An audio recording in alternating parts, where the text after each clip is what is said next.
My name is Mecca. I attend the nation's first HBCU, Cheyney University. I'm from Philly, and this is my story.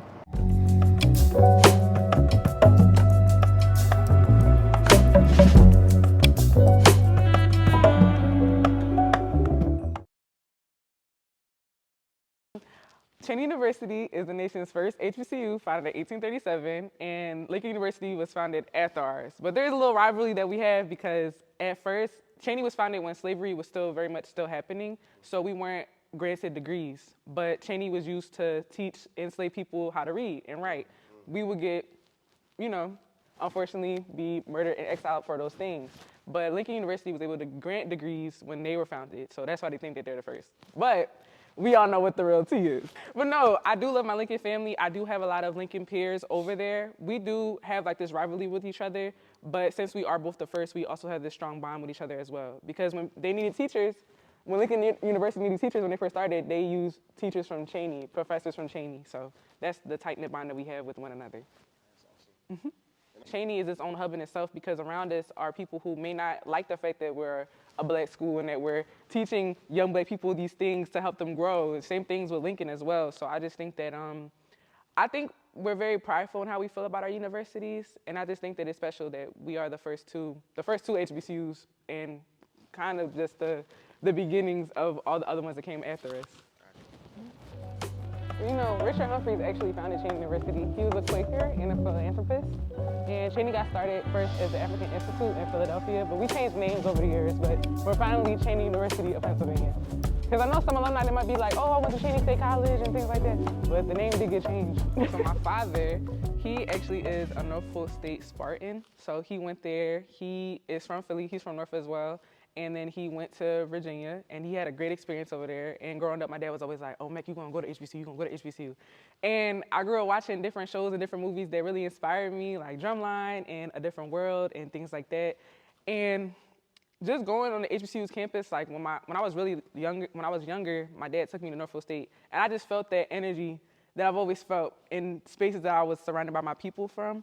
So yeah, I always knew it was going to be for me. I've always wanted to be taught about my history through black professors, have experiences with my other black peers, and just learn and grow more as a black woman. My whole life I've gone to African-based schools, so different schools in Philly called Little's Academy and St. Kofa, I went there.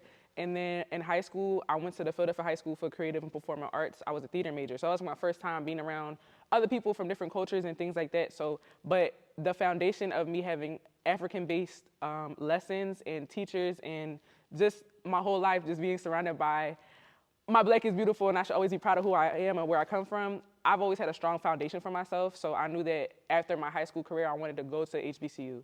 Now, when it comes to Cheyney, I didn't really know too much about Cheyney, and which is unfortunate because I am from Philadelphia, and Cheyney actually started in Philly.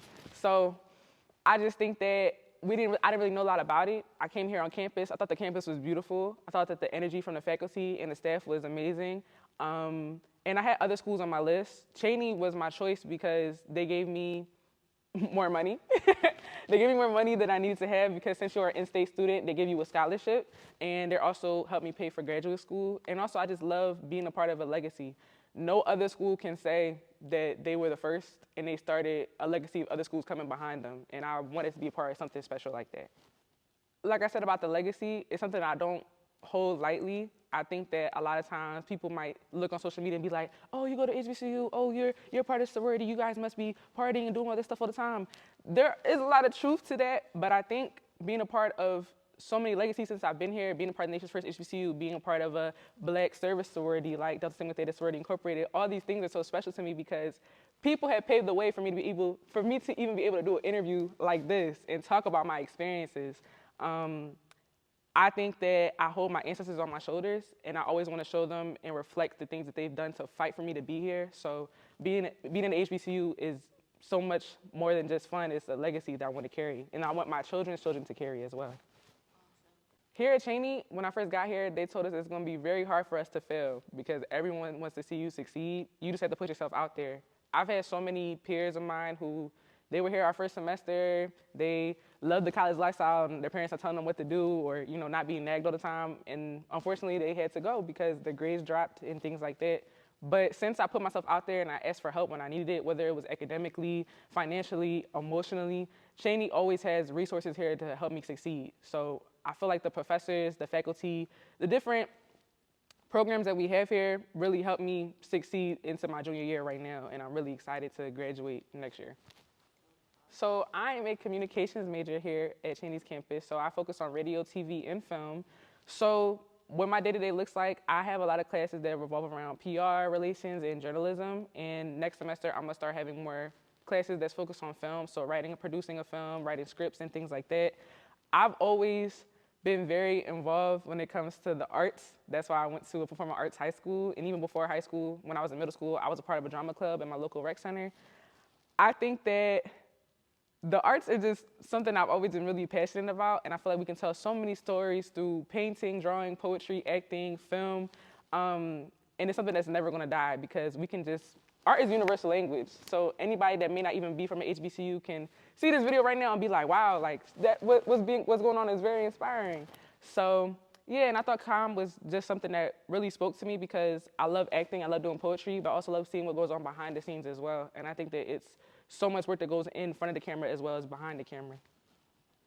When I think about purpose, I think about being driven and being filled with love. So when I do stuff with purpose, when I'm intentional, it's because I love doing it, and I want to continue being driven. I love being from Philly. I'm from North, and I feel like a lot of times we can be really scared of doing things because we're afraid of being too Joe. And I think that when it comes to being Joe, we're always like, oh, no, bro, you're doing too much. You shouldn't be doing that, and no, you shouldn't be doing that with him, with her. I feel like if you genuinely love something and you want to go outside the box and you want to do something that might be weird to your peers or to your friends back home or to your family, I say go for it and do it. There's a lot of people who thought that, you know, acting was weird. Me doing poetry was weird. Me trying to network and be around other people was weird. But it got me to the spaces that I'm into today. I wouldn't be here if I wasn't passionate about what I love. So it's not about you being Joe, it's about you being passionate and loving something that's different from everybody else, but you don't want to be like everyone else. That's the whole point. I feel like Philly is so different and we're so eclectic and we're so diverse. And that's why people, they talk about us in songs, they love writing about movies about Philly. A lot of people try to copy the Philly flow.